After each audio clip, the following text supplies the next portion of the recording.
جو شخص دوسروں کو اپنی ضرورت پر ترجیح دے، ایسا شخص کمال شجاعت تک پہنچا ہوا ہوتا ہے۔ اگر آپ کا ذلیل ہونے کو دل چاہ رہا ہو تو آپ کسی کے ساتھ مخلص ہو جائے۔ اچھے ضرور بنے، لیکن ثابت کرنے کی ضرورت نہیں۔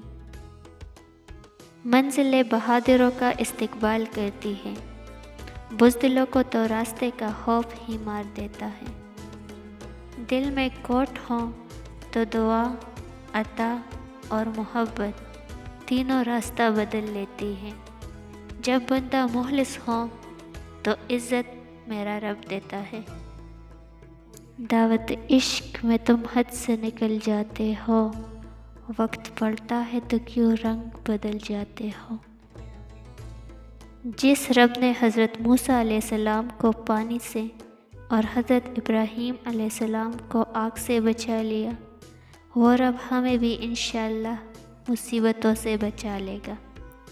کون کہتا ہے کہ تنہائیاں اچھی نہیں ہوتی، بہت حسین موقع دیتی ہے خدا سے ملنے کا۔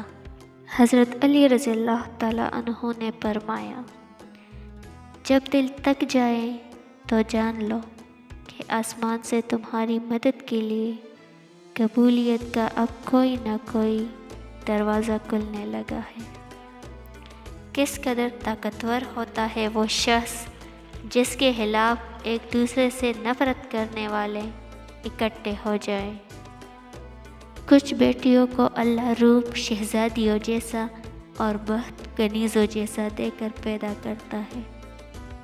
جو غلطی نہیں کرتا وہ فرشتہ ہے، جو غلطی کر کے ڈٹ جائے وہ شیطان ہے، اور جو غلطی کر کے توبہ کر لے وہ انسان ہے۔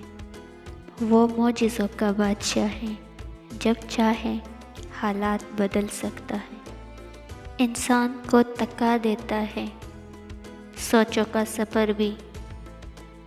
دلوں میں فرق پڑ جائے تو اتنا یاد رکھنا کہ تمام دلیلیں، منتیں اور فلسفے بیکار جاتے ہیں۔ گفتگو ایک ایسا عمل ہے جس کی وجہ سے انسان لوگوں کے دلوں میں اتر جاتا ہے یا لوگوں کے دلوں سے اتر جاتا ہے۔ اے زندگی آ بیٹھ چائے پیتے ہیں، تو بھی تک گئی ہوگی مجھے بھگاتے بھگاتے۔ عورت کو عزت رب نے تحفے میں دی ہے اور مرد کو کمانی پڑتی ہے۔ حالت کوئی بھی ہو، شکر ہمیشہ شکوے سے بہتر ہے۔ جب آپ کے دروازے پر کوئی مانگنے والا آ جائے تو اس کے جانے کے بعد رویا کرو کہ یا اللہ تیرا شکر ہے کہ مجھے دینے والا بنایا، مانگنے والا نہیں۔ آدمی کو مرتے دم تک زندہ رہنا چاہیے، اور اس کے کردار کو مرنے کے بعد بھی۔ ہنستی ہوئی ماں سے زیادہ خوبصورت اس دنیا میں کوئی نہیں۔ تقدیر اسے کہتے ہیں جو انسان کو کھینچ کر وہاں لے جائے جہاں وہ جانا نہ چاہتا ہو۔